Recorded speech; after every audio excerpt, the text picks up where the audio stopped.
Goeiedag en baie welkom by Woordspieël.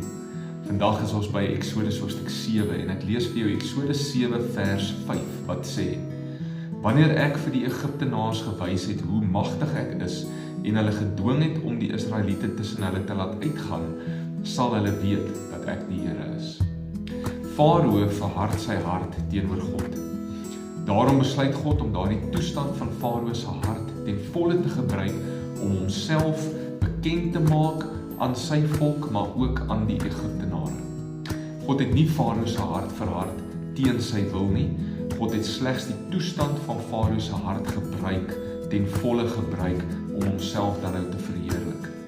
God gebruik mense, selfs goddelose mense en omstandighede om homself as Here te openbaar.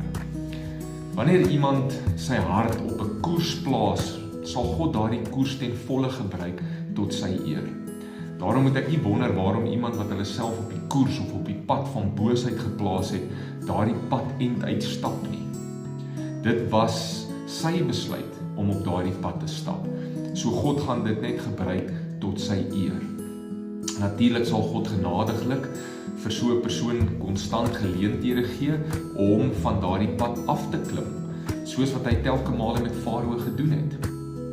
Maar as dit nie gebeur nie, is daardie bestemming vas. Dieselfde geld vir iemand wat sy hart op die pad van geregtigheid plaas en na God toe draai. God sal daardie reis end uit ondersteun sodat hy deur daardie persoon verheerlik sal word. God sal in so 'n persoon werk om sy redding ten volle gestalte te laat vind. So kom ons maak seker ons harte bly op God gerig. Kom ons bid saam. Dankie Jesus dat U my ondersteun op die pad van geregtigheid. U gee alles om daardie pad tot volle vrug in my lewe te bring.